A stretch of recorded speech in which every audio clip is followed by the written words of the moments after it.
Turkish Specialist Group, Begim Zorlu, Buğra Güngör, Özlem Kaya Husen, and myself. I'm Seçkin Sertdemir. I will be moderating today's event, and I'm collegial researcher in the Department of Political Science and in Turku Institute for Advanced Studies at the University of Turku, as well as visiting fellow at LSE European Institute. Before I give you a brief overview of the event, I would like to just, let you know that there had been a change in our program. Unfortunately, Professor Yael Navarro, she's unable to join us today due to an urgent health issue of a family member. So she sent an apology to all participants. I hope, she will get soon and we can host Yael in another occasion. Today we will, we will start with Élise presentation. She will present her book for about 15 minutes, followed by Reşat Kasaba's comments and questions. Then Élise will respond to them. And this will be followed by a question and answer session with the audience. You can, just simply raise your hand. I think we are just a few people here. So you can, if you want, anyway, if you want to write, you can just write down in the chat box. I would like to present our speakers. Élise Massicard is a research professor at the Centre National de la Recherche Scientifique, Centre for International Studies, Sciences Po. Her research focuses on the political sociology of contemporary Turkey. She studies state-society relations, which she inquires through parties, social movements, elections, the sociology of institutions, and everyday politics. Reşat Kasaba will be discussing, and he's joining us from Seattle. It is 9 o'clock, I think. It's a bit early. And he's professor and director of the interdisciplinary PhD program in Near and Middle Eastern Studies at the University of Washington. He is an expert in the history and politics of the Middle East, and is currently researching history of United States foreign policy in Turkey and the political consequences of rural-urban divide in modern Turkey. Finally, I would like to inform you that up until the Q&A session, we will be recording the session. But in the Q&A session, you can freely express yourself and ask your questions. And then we will put the recording on our PSA Turkish specialist website. I think that's all. So, Élise, I hand over to you. Thank you very much, Seçkin. Thank you very much to the organizers for inviting me and giving me this opportunity to present my recent book. Especially, it's an honor to be here. I've been following the activities of the Turkish politics specialist groups from afar, but it's good to be among you. So thank you so much. And it's also a pleasure to meet you and to see Reşat Hoca again, with whom we haven't seen each other since like decades. So it's really a good occasion. Thank you. So the starting point of my research was my actual dissatisfaction with a widespread idea, the idea that the Turkish state is a strong state. It is widely considered, as you know, as an unified identity that is clearly differentiated from society, that is largely impermeable to social demands and able to impose its order on society. And this idea actually has been quite a lot criticized and qualified mostly by historians and anthropologists, but it is still quite widespread in political science where I come from. I was actually very inspired by anthropology of the state and state-society relations. However, these trends of literature mostly look at contentious settings where the state is contested. Instead, I was interested on where state and society are in contact on a kind of everyday basis and not especially in contentious contexts. So I chose to focus on muhtars because, as you know, they are the lowest levels officials at the neighborhood or village level. Muhtars are widely considered insignificant and unimportant because they have no decisional power whatsoever. They have poor resources, etc. But to me, they are not peripheral because this is often through them that citizens experience the state in quite various instances for mundane paperwork, to get social assistance, and many other situations. My bet was that the analysis of concrete everyday interactions between these officials and residents would provide insights into the everyday enactment of the state and state-society relations. So my question first shifted from seeking to question whether the Turkish state is strong or not, to revealing how it is produced on the ground and experienced in the everyday through what is played out around these mundane encounters. The second element that made muhtars interesting to me is that they are not typical officials. Instead, they are a kind of institutional hybrids.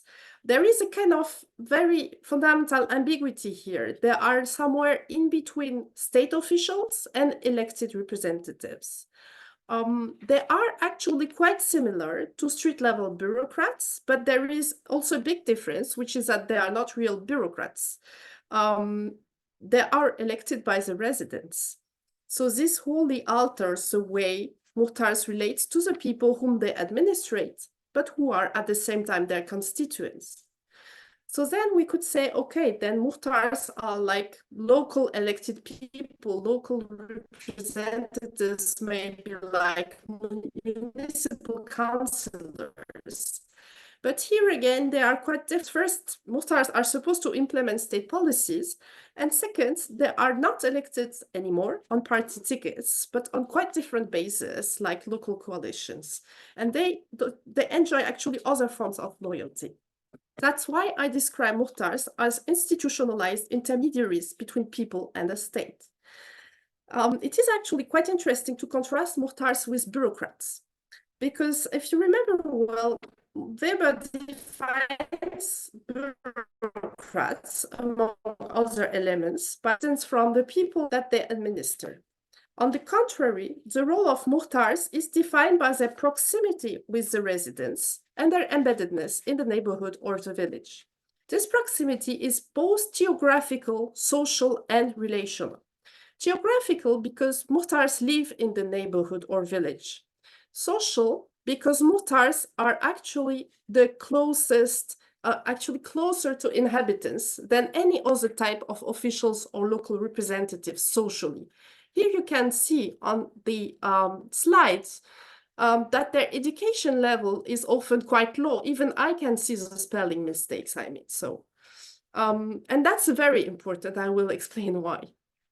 And the proximity is also relational because muhtars are engaged in neighborhood relationships and they often keep other activities beyond being muhtars in their neighborhood, sometimes economical activities, sometimes they are real estate officers at the same time. And it's important because they have other interests with the people whom they administrate.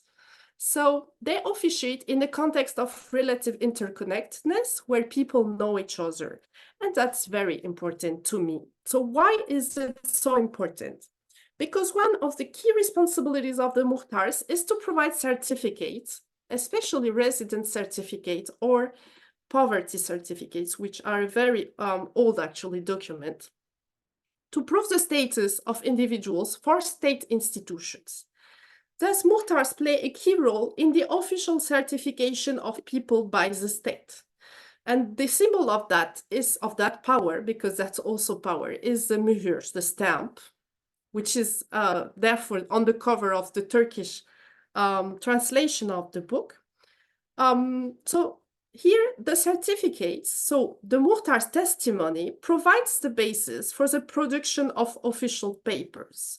So that has an important consequence, that even if rights or access to things are established by law, in some cases, individuals cannot access them without certification by the Muhtar.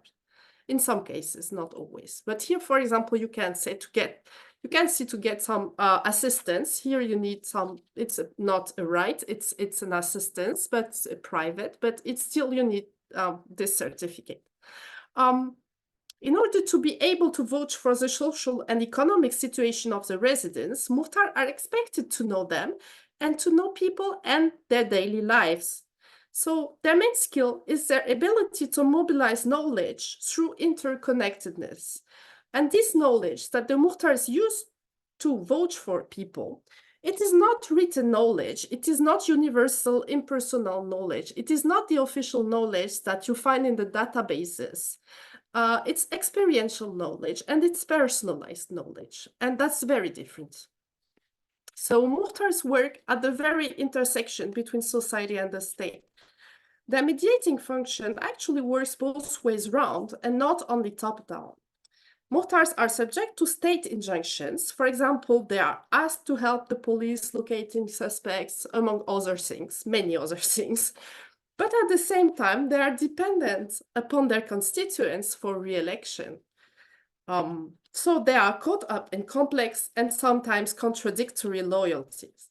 So then my research question was whether, at the beginning, whether Muhtars act as state agents or, on the contrary, if they act as relays for the interest of the inhabitants. However, at some point, I changed my perspective, and the book aims actually to go beyond any straightforward and top-down or bottom-up interpretation. Instead, I argue that Muhtars embody a form of indirect government. Because actually the state hands over whole swathes of activity in identifying individuals, keeping track of their activities, implementing public policies, etc. So it hands that over to Muhtars. It means to people whom the state has not selected and also not trained, and over whom the state exerts little control. So, because it is one of the key characteristics of these officials, interestingly, that the state makes no claim to the Muhtar's exclusive allegiance.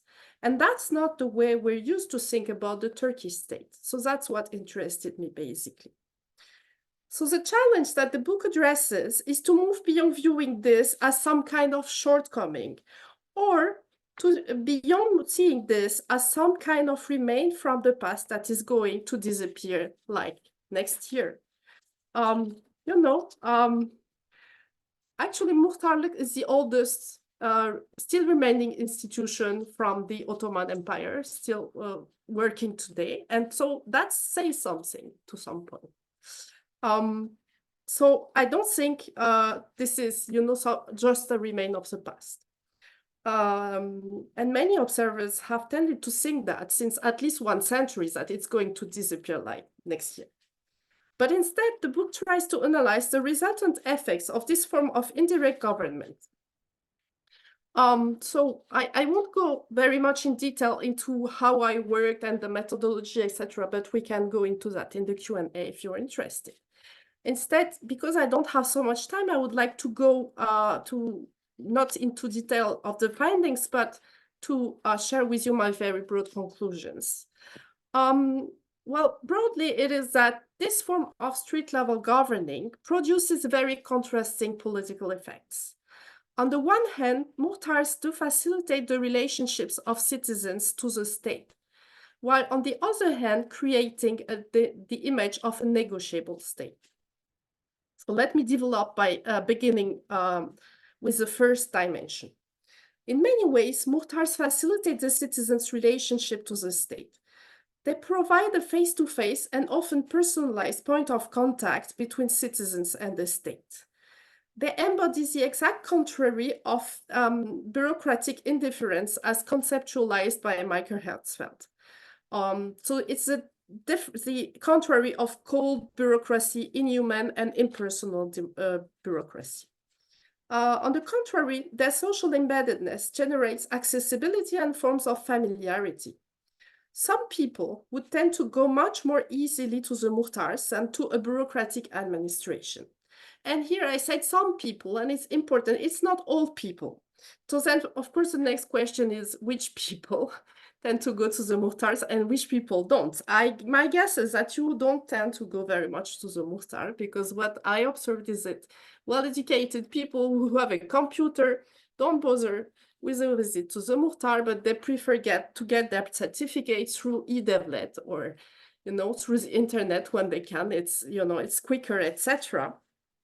But of course, that's not the case of all people. So basically, well-off people, educated people tend not to go so much. And also people who don't need any social assistance tend not to go so much. But people who go much to the muhtar are actually more people who are not at ease with officialdom, or are not very much at ease with bureaucracy, or not very much at ease with scripture, or not very much at ease with legality. And I think that there's lots of people in Turkey.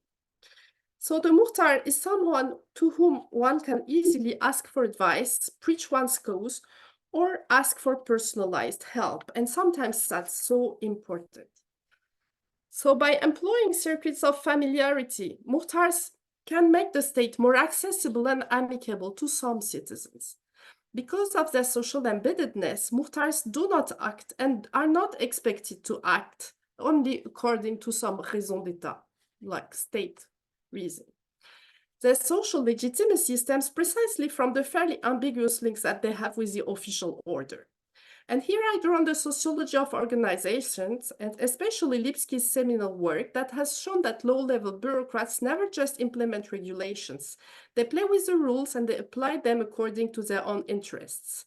This is also the case for muhtars, of course, but probably even more so because of their proximity and dependency to the population. And probably in part because of this, residents come to muhtars with all kinds of requests that extend far beyond their official responsibilities. So, for example, help for paperwork, but also for procedures in which muhtars have no role whatsoever, or any assistance in dealings with the authorities, collective services to the neighborhood, but also individual requests like finding a job, finding a tenant, finding a babysitter, and many other things that I don't even remember. And interestingly, muhtars do not reject this request like that's not my job. No, they don't do that. On the contrary, they experience tensions, of course, between what they are officially supposed to do on the one hand, and the expectations and insistence requests from the people on the other hand. And mostly muhtars try to combine these diverging rule ascriptions, but sometimes it doesn't work, and sometimes they have to make hard choices. And the book is actually full of such situations. But what's important to me here is that muhtars generally perform as helpful to the people. Here I have this nice picture from the last election campaign, like Başın düşerse dara, muhtar Selahattin ara. Tin tin tin, muhtar Selahattin. There is also a song with this. And of course, this is a campaign. This is an election campaign. So we should not take this too seriously, but still there is some truth in this. I mean, they really, people really call if they have any kind of problem, and muhtar Selahattin would try to help. And for example, muhtars would bring some certificates home to the residents or answer their phone calls on Sundays at night, etc. And even if they cannot help, which is often the case because they have no power, well, they would perform as helpful. Like, yes, we tried to do something. And one of the sentences that I heard most when I was hanging around in muhtarlıks was hallederiz. So by saying hallederiz, muhtars produce the image of a state that is accessible, that is human. And this brings me to the second dimension of the political effects, because on the other hand, this familiarity results in the state being shorn of an image of neutrality. In other words, the familiarity also opens the way to bypassing the official rules. Muhtars perform as being held on the side of the residents, trying to find their way in a bureaucracy that is not always understandable, to say the least, and a state that is widely considered unfair. So they perform as willing to help, even, and that's important, even if that entails infringing official rules. For example, Muhtars often turn a blind eye to a small error in a document or a missing document in a file, or they provide people with a certificate even if they are not really entitled to. This is in the Muhtar's interests to provide these small favors to the inhabitants because that reinforces their personal credit. By performing as ready to infringe the rules for the sake of residents' interests, Muhtars produce an image of a state with which people can negotiate and that offers ways of bypassing its own rules. Therefore, favors are a very, very important dimension of the Muhtar's work. Favors are not an exception in the Muhtar's work, but a common pattern of behavior. In the book, I analyze, for example, how the fees that people are supposed to pay to get their certificates, and the amounts are written on the walls in red. And of course, this is an old picture, so the amount today is much, much more than that. But still, it's written in red on the wall. But most of the time, this is negotiated, and most of the time, it's also not paid or reduced. And so you see here the favors, and most importantly, favors are a common expectations of residents. However, favors are not exceptional, but they are also not systematical either, because a systematical favor is not a favor anymore. So they depend on, the relationship of the Muhtars with the people on a lot of things. But the opinion is widespread that Muhtars do dispense favors, but not to everybody. To some groups and not to others, especially on family grounds, political grounds, religious grounds, regional grounds, ethnic grounds, whatever grounds.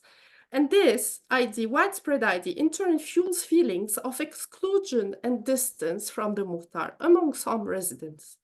And more importantly, that fuels the image of a state that is not neutral, that may be accessible and helpful, but not to all citizens equally.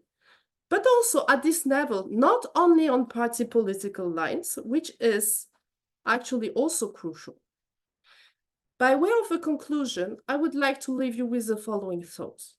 Firstly, the Muhtarlık institution reveals everyday forms of interaction between citizens and the state that are frequently hidden from view. This institution is characterized by the incomplete hold that the state has over it and the importance that it leaves to social dynamics that are very different from the state order. Through this kind of concession emerges a specific pattern of government. This I call strict level governing, but we could find other names, I think. But this coexists with and takes place within a broadly, mostly bureaucratized environment. And this coexistence and interaction provides for very interesting research questions, I think. Secondly, the book speaks to approaches in terms of law politics, in the Bayat's words, or infra-politics in Scott's words, or vernacular politics in White's words. Anyway, these forms of politics have mostly been analyzed as anti-hegemonic per se. My book analyzes vernacular politics not as separated from or opposed to legal or official politics, but in relationship with it. In that perspective, it shows that vernacular politics may also have hegemonic effects.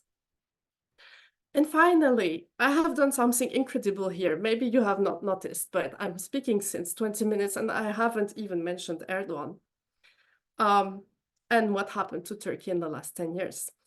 But of course, that's also part of the story, and that's also part of the book.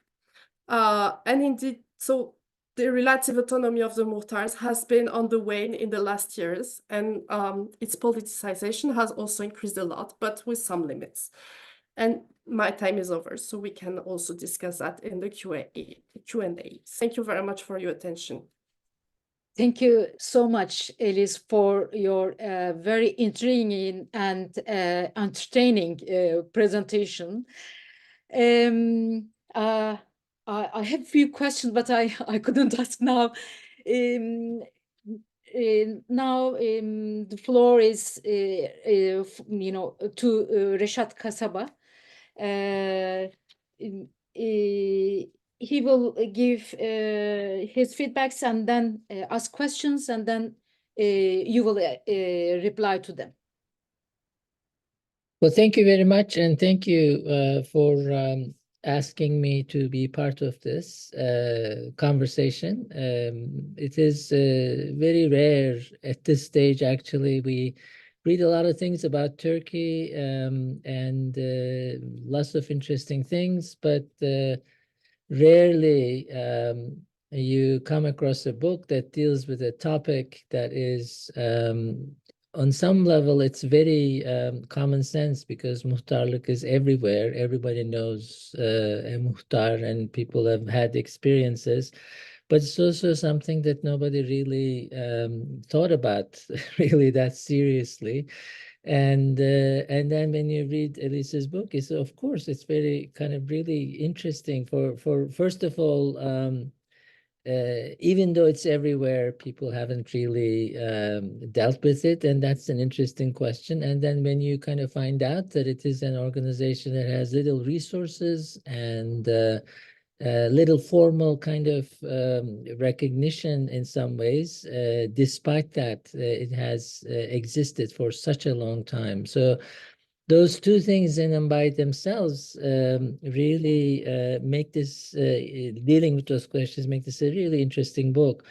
And the main intervention, as Élise mentioned, is really part and parcel of the state-society relations framework, which, among other people, primarily kind of originated with Joel Migdal's work, who is my colleague here at the University of Washington for many, many years. And I also benefited from his insights quite a bit.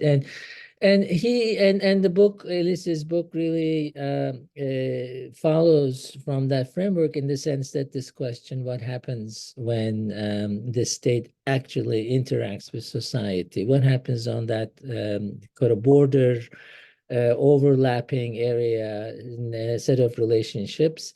And when you look at it closely, you see that that relationship involves a lot of negotiations. So it's never a one-way imposition of a demands and directives from the state, and it is never a silence acceptance of what comes from the state. And what Élise emphasizes, which I agree completely, this is sometimes interpreted as resistance to the state, and there are cases where that is so. But what is more interesting is, in a sense, how people, in a way, make these state directives their own through negotiations, and they carry them out, and that, in a way, I think it still makes the state strong, but not in the sense that people understand from that strength. Now, in that relationship, muhtars, obviously, in Turkey, have been playing a very important role. And again, in other contexts, that relationship, for example, Élise cites Akhil Gupta's work. He and others look at bureaucrats, low-level bureaucrats who are state agents directly, who manage the interaction. Here, this is this unique organization, a unique entity that is somewhere in between. It's not state, it acts on behalf of the state, but it is somewhere in between. So that really is a very interesting topic, and I really commend you for doing such a good work of not only kind of bringing this up for conversation, but also opening up all these new questions, actually, about state-society relations. So I wanted to kind of touch on several things, comments, and maybe some questions. And the question of malleability is really interesting. That is, this relationship has existed for such a long time, and part of the reason but it has able to exist for such a long time, that it's not fixed, it's malleable over time, and that is one of its strengths that makes it really durable, its longevity. So that is a very interesting organization. I have two kind of questions there. I'd like you to kind of maybe think about, and one is you also refer to this relationship as institutionalized intermediary relationship. So it is, to me, institutionalization brings with it certain rules and expectations and regularity and kind of a fixedness or whatever. So how does that relate to the argument of malleability? Because that I think implies fluidity, and that makes a lot of sense in the case of Muhtars, because that's also the second part of this question. Over this very long period of time, when Muhtars have been able to adjust different contexts, different times, the people, their interaction with people is the main kind of source of their strength. But of course, over this long period of time in Turkey, in urban Turkey, what we call people change significantly. So the people Muhtars were interacting in, early 40s, 50s, whatever, as opposed to now, and especially since the turn of the 21st century, are very different. So that is I wonder, I mean, obviously your research is more about the contemporary period, but I was wondering if you have any insights about the time, when Turkish politics were different, and what kind of, how did they fit into that relationship, but also the people they were interacting with in urban Istanbul was very different. So that's one issue that I wondered. The other point I want to emphasize, and this is a very important argument in the book, and that is going back to Tanzimat, the reform efforts in the Ottoman Empire, and I think in modern Turkey, ended up always having to rely on local power relationships, even though the plans, the visions came from top, and a lot of people just by looking at it interpret it as top-down modernization. But when you look at it, those measures had to be carried out by people on the ground, and people on the ground had all kinds of interests and power relationships. So ironically, reform ended up oftentimes strengthening these local relations. Élise makes a similar argument about Muhtars in the book, and that I think makes a lot of sense. But the question I have here is, and that is throughout the book, I'm wondering why does a Muhtar decide to be a Muhtar? What do they get out of it in a way? I mean, they don't seem to have a lot of power.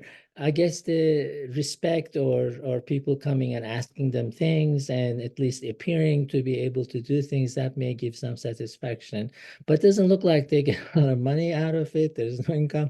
So what is it, what is it that makes people want to do this? What's their local interests? So I'm thinking about the reform in my some of my writing. I looked at tribes, and they're very interesting, important local relations, and they end up being kind of reform ends up serving them in localities, and that you can understand here. That's one question I have. It's really one of the things when I started reading this, I kept wondering like what happened with E-Devlet and all these changes that happened in Turkey. That muhtarlık survived that transformation. Is a very important transformation, the observation, because that shows to us the importance of these personal relationships that people value. And so in a way, Muhtar seems to really serve a need that exists among people to be able to talk to someone. We always have this now, even when you call someone a call service or something, you never get a real person. You have to leave a recording, you wait. And when you hear someone and then, oh my God, I can talk to somebody. So here, obviously, people are able to go and talk to someone that gives them satisfaction. But again, that brings me to my other question. What about, I mean, what does he get out of this? I mean, what is just a personal satisfaction?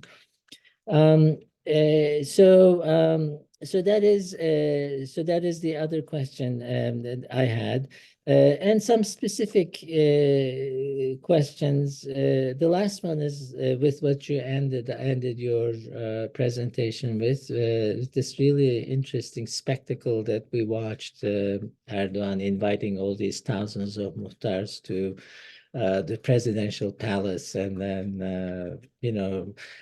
talking to them as if like, well, nobody valued you, you've been ignored, but you are my muhtars, and etc. So what does that do to the institute? Is this part of a bigger plan? I don't know if you know. And that, of course, is interesting.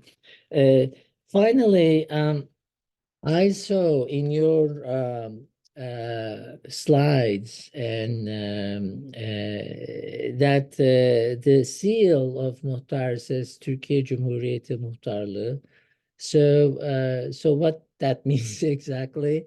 And then the other is, and there's also Muhtarlar Federasyonu I saw in one of the signs. So it looks like almost like is this like a civil society organization, or what is this? What is this federation? So it's a overall, it seems to me it all comes down to this in between area. There are a lot of elements, obviously, of institutionalization.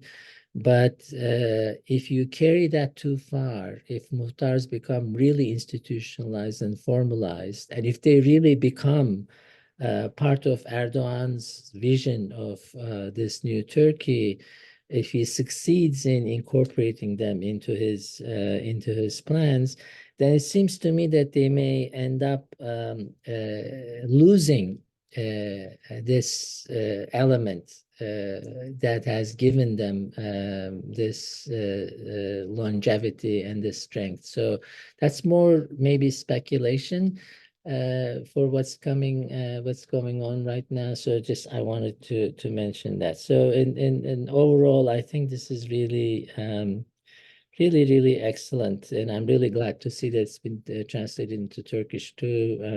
Really, it's rare, to zero in on a topic that is just so common sense, but then is just full of possibilities, I guess. Yeah, thank you. Thank you for your great comments and questions. Élise, you have a few wonderful questions to answer. We have a few times, so, to get a few questions from the audience, I will give you 5 minutes. Is that okay? 5, let's say 7. Okay. Okay, I'll give it a try. Thank you very much. Thank you very much, Reşat Hoca, for your comments and great questions. It's really a pleasure. I'm so happy to have this conversation with you after all these years, and I've been, thinking through these kinds of questionings too. So it's really a very great opportunity. So yes, so your first question about institutionalization, I think this is important to make a distinction between institutionalization and formalization, because it is really, I think you're right. I mean, what makes actually the muhtarlık, so this longevity and this strength, is precisely its flexibility and this ability to adapt to different social contexts and changes, etc. So there is this fluidity here, which is really crucial. But on the same time, I think there is quite a deal of institutionalization in the dimension that is not formalized, in the dimension that is that all people, as you said, even if you never go to the muhtar, you know what it is and you know what it is for, and people have expectations, and it is like, it's like, as you said, such common sense, and that is even a form of institutionalization for me. I mean, and the rules, there are rules, even if it's not formalized. I mean, if you look at the beginning, I was trying to find, like some written sources, and there are not many written sources about muhtars. There are laws and bylaws, etc. But there is such a discrepancy between the laws that define what muhtars are supposed to do and what they do really. There is such an incredible discrepancy that I tended to think that what's important is not really this formal dimension, but I think there is a kind of institutionalization in the uses that are done of this institution, both by the Muhtars themselves and by people. I mean, by people here, I mean residents, and I mean also people, bureaucrats and valis, etc., who also actually define and have expectations and have tried to also use this institution in their own interests. And that's, I think this is maybe institutionalization. I should have precised that dimension that I understand here, because I think there is a very, it's not a lack of formalization, it's a void formalization. It's, you know, it's a formalization that has no hold or a very poor hold on reality. And that leaves reality actually quite free, which is interesting. So I think your second question is also very, I mean, your questions are so rich, we would need much more time. There are not we don't have many sources, because most of what Muhtars do is not written.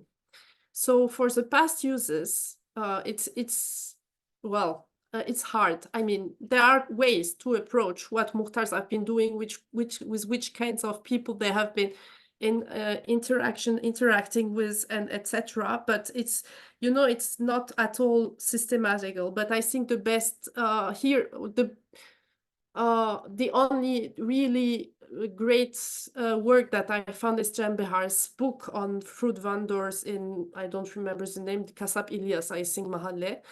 And I think this is fascinating, because he shows, for example, how much Muhtars at that time were more, they had to do more about the census. For example, they were much more in that Mahalle, which may not be representative of much, I don't know, but we're much in interaction with the newcomers from the provinces and street vendors, etc. So it's really interesting, and also their role as you know, even wedding officers in some way, and also as I don't know the English word for that, but acting as notaire. I don't know the English, sorry. Which they were asked to do by the people. So it is really interesting and even if that helped me a lot to think about, you know, the wide range of things that can be done here. But I think it would be so fascinating, because Can Behar relied on a very great archive, because one in that Mahalle, the Muhtar had noted everything, and that's so rare. But there must be, I'm sure there are lots actually of local places where there are some sources, but it would be so fascinating to have the same kind of thing about another period, about in a village, etc. And I'm sure there are. So if you have students, just ask them to ask around, because they may just, you know, appear like this. Actually, so why do people want to become Muhtars? That's a very good question. I can tell you it's not very easy to be a Muhtar, but that keeps you busy. Actually, it's a very good question. There is, we can't, the economical dimension is hard to think about, because there are, I mean, when you are a Muhtar, there are ways to get richer, but it's not so easy, because you have to, you know, you have your public image and your people are around every day. So it's very, you can't, you know, you can't do like corruption in the back of people's, it's hard. But there is this prestige dimension, which I think is quite important. There is this notabilization. You are a notable when you are a Muhtar, and you have access to many people and to many things, which you don't have in other ways. And I think that it's important to see that in many places, even in very like modern, let's say modern places, it's transmitted in families. So there are dynasties of Muhtars. So that says something also about why people become Muhtars. It's about also a kind of representation of one's place in society as a kind of social leader, or are people who think of themselves as being engaged for, their local communities or things like that. But you can see different profiles of Muhtars. Some, for example, when they were this urban transformation projects. When there are urban transformation projects, you can see that there are many candidates for the Muhtarlık elections, and some of them are mutahid. So here you can see the financial interest. Mostly they are not elected, but it happens that they are elected. And also in some very contentious places, you have very politicized profiles. So in such instances, it's easy to reconstruct. But so the interests of being Muhtars, but in most other instances, it's more about once I would think the representation of people's role that they have. Maybe I don't know if how much time I have, Seçkin. 2 more minutes. Okay, thank you. So then I will maybe switch to the last question. I think Erdogan, I don't know which question to answer. Yes, I mean, the fact that he received all these people, I mean, it was a bigger plan. Yes, it was actually the ambition. It was just after he became president. He did not do that as a prime minister. The plan was to receive every one of the Muhtars, so there are 50,000. And they actually managed, I counted, I don't remember exactly, but like 20,000 or something, or maybe 18,000. So almost half of them were invited. And it was, yes, part of I think it was part of this will to appear as a president who is close to the people, because he also presented himself as a kind of Başmuhtar, if you remember well, because as an elected people, and also because there was this valorization of election as really the core of legitimacy, and also it's this claim of proximity to the people and image to be too close to the people and speak to the people, to the everyday, to the common people. And I think it was quite an interesting move also, because I mean, the speeches were actually speeches about general politics and even international politics, sometimes very technical things that was really not directed to the Muhtars, but Muhtars were there only to be like a transmitters or mediators again.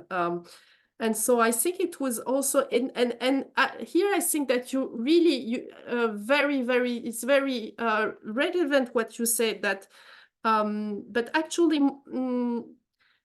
Erdogan gave more money and actually tried to tie Muhtars more to the state apparatus and especially to the executive, but he did that in limited ways. I mean, he did not formalize more what Muhtars have to say or to do, etc. He recognized them as also as non-bureaucrats, because, for example, he was asking them to spy on the people, which is here again, seeing them exactly as non-bureaucrats, but as people who know the people, who have the knowledge, who know what happens. And I think he didn't formalize more, and because I'm afraid that he has understood that this has limits. If people, I mean, would you vote for somebody who you think is spying on you? You wouldn't. And nobody would. So there are the clear limits of how much Muhtars can be, tied to raison d'etat. And these are clear limits. And I think that Erdogan didn't cross that border. And I think what he did was very ambiguous, and it's interesting because Muhtars, I interviewed Muhtars who went there, etc., and they were very proud, the palace, etc. But at the same time, they were hesitating if they should tell that to the people. you know, because they knew about, you know, you never know what people think. So they were very cautious. And here again, we can see this fluidity and this ambiguity, which is really at the core. I will stop here. Sorry. I couldn't stop you before that, you know, because that's really interesting comments. Any question? We can just collect all the question and you can choose if, you know, lots of question. Let's see. I have, yeah, I could, you can start. I have 3 questions, but